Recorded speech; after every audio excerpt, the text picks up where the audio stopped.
तो चलिए, आज हम एक बहुत ही कमाल की कहानी समझने वाले हैं, उम्मीदपुर की कहानी। ये एक ऐसे गांव की कहानी है जो सिर्फ बदला नहीं, बल्कि एक पूरा का पूरा स्मार्ट विलेज स्टार्टअप बन गया। अब सवाल ये है कि ये हुआ कैसे? चलिए, इसी को समझते हैं।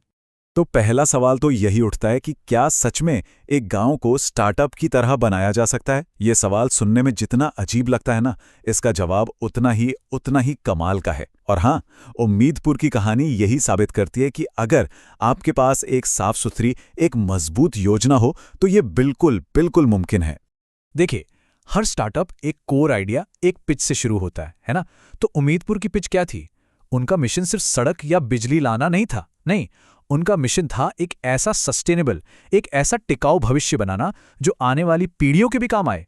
हमने एक ही उसूल बनाया था कि जब भी कोई समस्या दिखे तो उसमें एक मौका ढूंढो। और हमारी सबसे बड़ी समस्या क्या थी? वो थी हमारे युवाओं का गांव छोड़कर शहरों में जाना। तो हमने सोचा, ये समस्या नहीं, ये एक मौका है। मौका है हमारे सबसे कीमती खजाने, यानी हमारे अपने लोगों, हमारे युवाओं में इन्वेस्ट करने का। वही तो हमारी असली ताकत थे। तो देखिए, यही सबसे जरूरी बात है। आप अपनी टीम में इन्वेस्ट करके ही शुरुआत करते हैं। उम्मीदपुर में भी यही हुआ। सबसे पहला कदम था अपने लोगों पर, ह्यूमन कैपिटल पर काम करना। और इसके लिए जानते हैं क्या किया गया? गांव की एक पुरानी टूटी फूटी इमारत को एक हाई टेक टैलेंट इंक्यूबेटर में बदल दिया गया। कमाल है ना? अब ये जो स्ट्रैटेजी है ना, ये बहुत ही शानदार है। मतलब ये एक सीधी पाइपलाइन है, एजुकेशन से सीधे एम्प्लॉयमेंट तक। देखिए कैसे किया गया। सबसे पहले एक हाईटेक लर्निंग हब बनाया, फिर गांव में हाई स्पीड इंटरनेट पहुंचाया। इसके बाद युवाओं को वो स्किल सिखाई जिनकी आज मार्केट में डिमांड है, जैसे coding, graphic design, digital marketing. और फिर उन्हें सीधे फ्रीलांस काम से जोड़ दिया। और इसका असर तो तुरंत दिखा।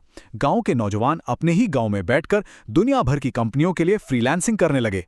आप सोचिए, गांव की पूरी एनर्जी ही बदल गई होगी। ठीक है, तो अब टीम तैयार है, स्किल्ड लोग हैं। अब अगला स्टेप क्या होता है? प्रोडक्ट। यानी अब सवाल यह था कि कैसे गांव के असली लोकल प्रोडक्ट्स को एक बड़े स्टेज पर, एक ग्लोबल मार्केट में लॉन्च किया जाए। अरे, हमारे गांव की औरतें तो हमेशा से ही सबसे बढ़िया अचार और हाथ की कारीगरी का सामान बनाती आई हैं। ये हुनर तो उनकी रग रग में था। हमारे नौजवानों ने बस क्या किया, उनके इस हुनर को एक नाम दिया, एक प्लेटफॉर्म दिया, शुद्ध उम्मीदपुर। अब ये जो बदलाव है ना, ये वाकई में एक बहुत बड़ी छलांग थी। सोचिए, एक सिंपल सी ई कॉमर्स वेबसाइट और सोशल मीडिया का इस्तेमाल करके जो गांव का बना शुद्ध घी और ऑर्गेनिक अनाज पहले सिर्फ गांव के बाजार में बिकता था, वो अब सीधे बड़े बड़े शहरों में शिप होने लगा। और इसका सीधा असर गांव की इकोनॉमी पर पड़ा। एक जबरदस्त बूस्ट मिला। तो देखिए, एक कामयाब स्टार्टअप को सिर्फ प्रॉफिट नहीं, बल्कि एफिशिएंट और सस्टेनेबल ऑपरेशंस भी चाहिए होते हैं। और उम्मीदपुर ने क्या किया? उन्होंने एक ऐसी प्रॉब्लम को पकड़ा जो हर जगह है, कचरा, और उसे एक रिसोर्स में, एक अवसर में बदल दिया। सही कहूं तो हमने कचरे को फेंकने वाली चीज मानना ही छोड़ दिया। अब वो हमारे लिए कचरा नहीं था, वो हमारे समुदाय के लिए फ्यूल यानी ईंधन और इनकम का एक जरिया बन चुका था। तो जब इस प्रॉब्लम को एनालाइज किया गया तो पता चला कि कचरे का सबसे बड़ा हिस्सा क्या है। और इसी समझ से एक 2 पार्ट सॉल्यूशन निकला। ऐसा सॉल्यूशन जो कचरे के सबसे बड़े सोर्सेस को ही टारगेट करता था।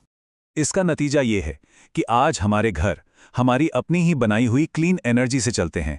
और जो प्लास्टिक की जगह कपड़े के थैले बनाने का काम शुरू हुआ, उससे हमारी विधवा बहनों और ज़रूरतमंद महिलाओं को एक इज्जत की रोटी, एक सम्मानजनक रोजगार मिला है। देखिए, आपके पास कितनी भी अच्छी टीम क्यों ना हो, अगर वो हेल्दी नहीं है तो आपका एंटरप्राइज सफल नहीं हो सकता। और यहाँ चुनौती क्या थी? गांव में स्पेशलिस्ट डॉक्टरों की भारी कमी थी। तो इस मिलाप से हमें दोनों दुनिया का सबसे बेस्ट मिल गया। एक तरफ हम वीडियो कॉल से शहर के बड़े से बड़े डॉक्टर से सलाह ले लेते हैं, और दूसरी तरफ हमारे पुरखों का ज्ञान, हमारी अपनी जड़ी बूटियां हमारी ही मिट्टी में उगकर हमारा ख्याल रखती हैं। तो अब आते हैं फाइनल फेज पर, स्केलिंग।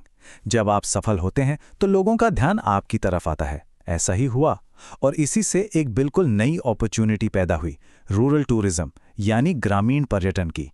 शहर से लोग हमारा काम देखने आने लगे, तो हमने सोचा क्यों ना उन्हें अपने साथ ही ठहराया जाए। हमने अपने घरों के खाली कमरों को होमस्टे में बदल दिया।